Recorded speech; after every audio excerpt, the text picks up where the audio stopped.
اے مسلمان عورت بطول بن جا، زہرا بن جا، اور اس عصر سے پنہا ہو جا، چھپ جا، علیحدہ ہو جا، تاکہ تیرے آغوش میں حسین جیسا بچہ پیدا ہو۔ یہ پہلا ہے حجاب، سیگریگیشن آف سیکسز۔ میں نے ضیاء الحق صاحب سے کہا تھا، کیونکہ ان کی شورا میں شمولیت کی میں نے جو ہے دعوت قبول کر لی تھی، مشورہ دینا ہے۔ میں اپنے مسجد کے ممبر سے بھی مشورے بھی دیتا ہوں، تنقیدیں بھی کرتا ہوں۔ جیسے انگریزی کا محاورہ right from the horse's mouth, تو right into the horse's ears کچھ کہا جا سکے تو اچھی بات ہے۔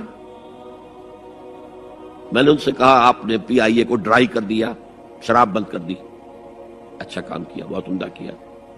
دنیا تو یہی کہے گی نا کہ دقیانوسی ہیں، چلیے برداشت کریں، لیکن یہ ایئر ہوسٹسز جو جاتی ہیں کرو کے ساتھ اور دو ہفتے باہر رہتی ہیں، یہ کون سے اسلام کی روح سے جائز ہے؟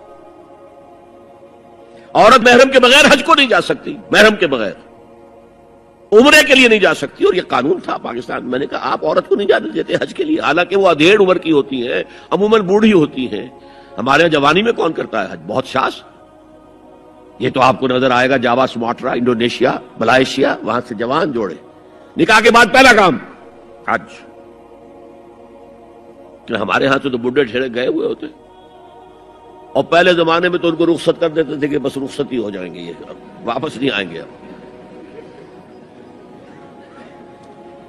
تو میں نے کہا یہ کون سا اسلام ہے؟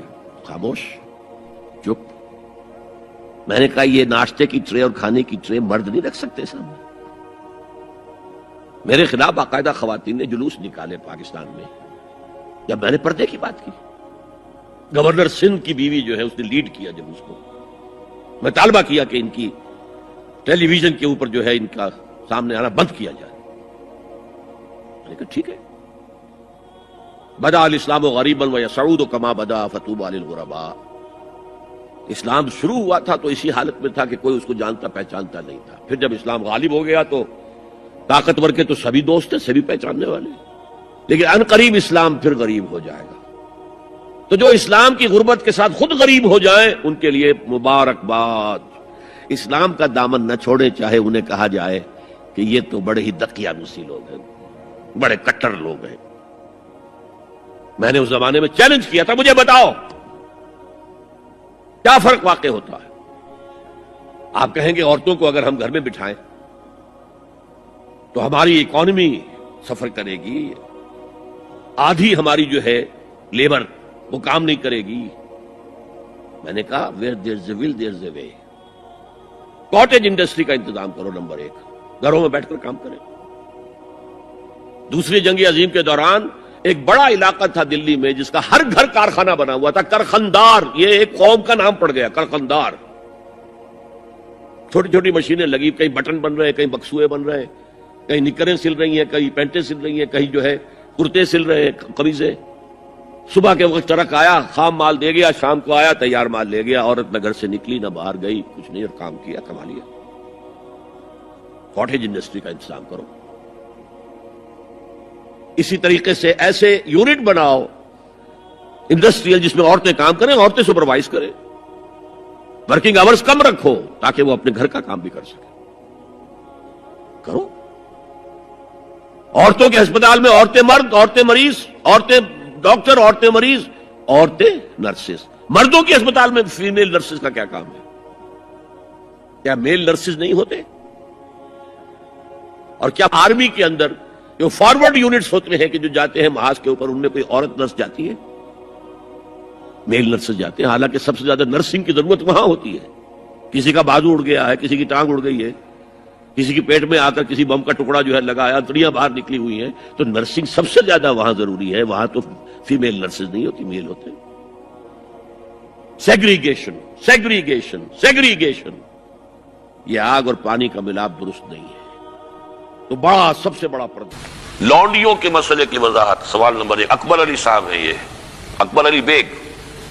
قرآن مجید سورۃ المومنون کی آیت نمبر 5-6 کا ترجمہ یہ ہے، جو اپنی شرمگاہوں کی حفاظت کرتے ہیں موجود اپنی بیویوں کے یا ان عورتوں کے جو ان کے قبضے میں ہیں، یعنی لونڈیاں، اس میں ان پر کچھ ملامت نہیں۔ یہاں پر کون سی لونڈیاں مراد ہیں؟ کیا ان کا رواج آج کل ہے کسی لڑکی کو پیسے دے کر خرید کر لونڈی بنانا تو اسلام میں سخت منع ہے، از راہ قلم تفصیل سے وضاحت کیجیے۔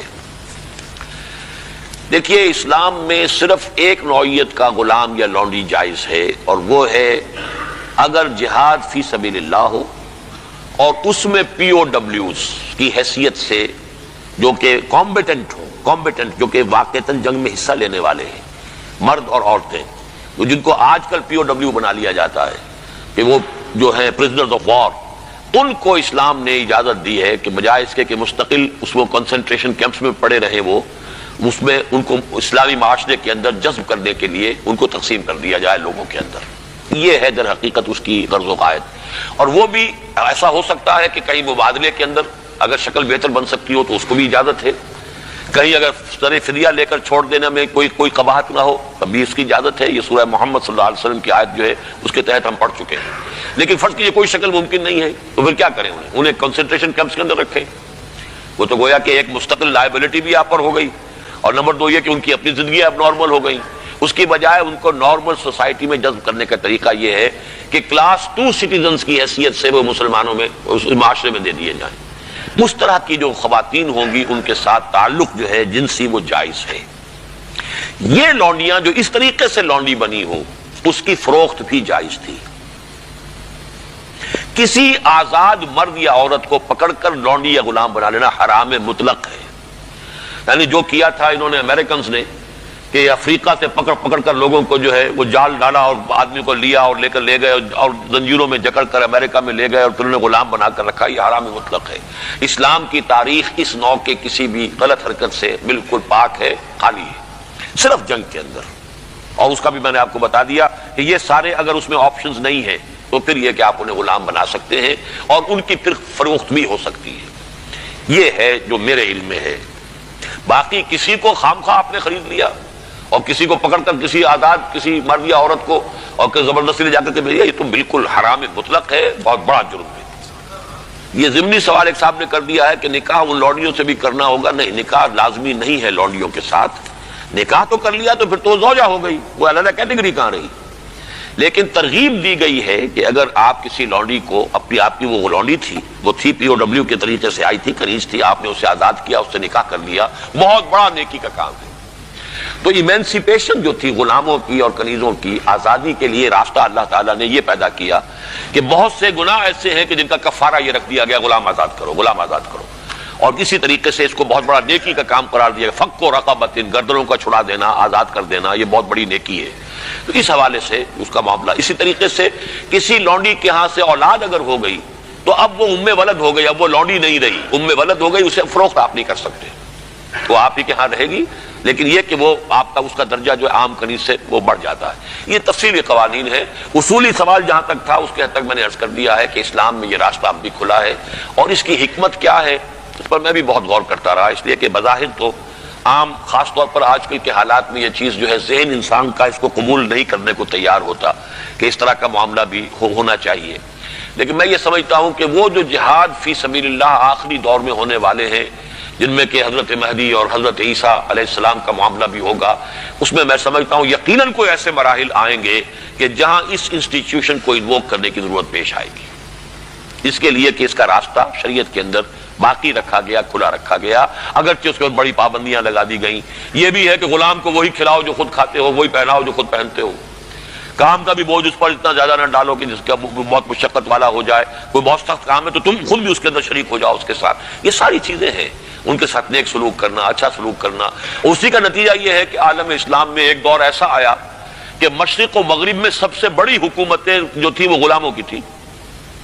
یہ خاندان غلامہ کون تھے جو ہندوستان کے اندر پہلی حکومت بنی اسلامی؟ قطب الدین ایبک کون تھا؟ التتمش کون تھے؟ ملبن کون تھا؟ یہ سب کون؟ سپکدگین کون تھے؟ الکتگین کون تھے؟ یہ خود محمود غواری کون تھے؟